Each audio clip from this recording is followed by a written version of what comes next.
पंचवटी परिसरातील साईडीला lawns and banquet hall येथे चिरंजीव सौभाग्य कांक्षिणी पायल व चिरंजीव शशांक यांचा शुभविवाह मंगळवार दिनांक 28 एप्रिल 2026 रोजी दुपारी 12:30 वाजेच्या दरम्यान पारंपरिक विधींसह उत्साहात संपन्न झालाय। या विवाह सोहळ्याला एक वेगळे आध्यात्मिक स्वरूप लाभलंय। लग्नाच्या विधी दरम्यान वारकरी संप्रदायातील भाविकांनी अभंग भजन व नामस्मरण करत उपस्थांना भक्तिमय वातावरणाचा अनुभव दिलाय। सध्या काही ठिकाणी सुरू झालेल्या नव्या परंपरेमुळे विवाह सोहळ्यात आध्यात्मिक रंग भरल्याचं पाहायला मिळालंय। वधूवरांच्या कुटुंबियांचा नातेवाईक व मित्रपरिवार मोठ्या संख्येने उपस्थित होते। सर्वांच्या शुभेच्छा व आशीर्वादात हा मंगल सोहळा आनंदात पार पडला। या प्रसंगी कल्पना अशोक पवार, कुमारी काजल अशोक पवार, आकाश अशोक पवार, अनिल अशोक पवार यांच्यासह पवार कुटुंबियांनी पाहुण्यांचे आदरातिथ्य केले। एकूणच पारंपरिक विधींसोबत वारकरी संस्कृतीचा संगम साधत हा विवाह सोहळा सर्वांसाठी स्मरणीय ठरला। नमस्कार।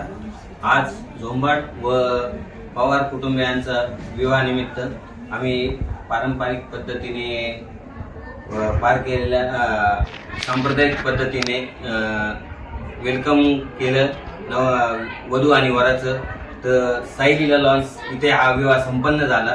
तरी आपण सर्वांनी या पारंपरिक पद्धतीचे पुढे वाटचाली चालू ठेवा असं मी आवाहन करतो आणि सांगतो। तसंच साईलीला लॉन्सचे खूप खूप धन्यवाद मानतो की यांनी आम्हाला खूप सहकार्य केलं। यांची जेवणाची उत्तम अशी क्वालिटी आहे आणि एवढं बोलून मी थांबतो। मी शशांक शत्रुघ्न झोंबाड। आज पवार आणि झोंबाड परिवाराचा या ठिकाणी विवाह सोहळा संपन्न झाला। हा विवाह सोहळा साईलीला या ठिकाणी नांदूर नाका या ठिकाणी संपन्न झाला आहे। आज आम्ही एक पारंपरिक पद्धतीने जे सर्व कपल्स किंवा जे विवाह होतात त्या ठिकाणी सर्वांची एंट्री जी असते ती एक वेगळ्या पद्धतीची असते, पण आम्ही आज वारकरी संप्रदायाच्या परंपरेने करून एक नवीन परंपरा आम्ही या ठिकाणी रुजवत आहोत। या सर्व लॉन्सने आम्हाला खूप सहकार्य केले आणि आमची एक इच्छा आहे की आम्ही ज्या पद्धतीने वारकरी संप्रदायाचा एक परंपरा या ठिकाणी रुजू करत आहोत तीच परंपरा सर्वांनी या ठिकाणी रुजू करावी।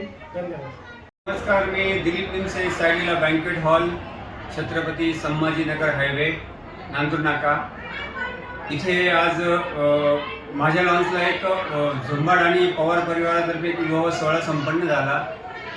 त्या विवाह सोहळ्यामध्ये जे वारकरी पद्धतीने ज्यांनी आज मुलीचं वेलकम केलं, एंट्री केली, पूर्ण वारकरी संप्रदाय होता, ज्ञानोबारायांचं विठोबारायांचं त्यांनी नमन केलं। त्या पद्धतीची सुंदर पद्धतीने त्यांची आज एंट्री झाली आणि मी सर्व समाजाच्या लोकांना सांगतो की ही जी ज्ञानोबारा विठोबारा पांडुरंगाच्या पद्धतीने जी संप्रदाय वारकरी संप्रदायाच्या पद्धतीने आपण ह्या पद्धतीने कुठेतरी थांबावं आणि ह्या पद्धतीने आपण असं ज्ञानोबारा तुकोबाराचं नमन करून नवरदेव नवरीचं आगमन करावं। विनाकारण व्यर्थ पैसे खर्च करू नका,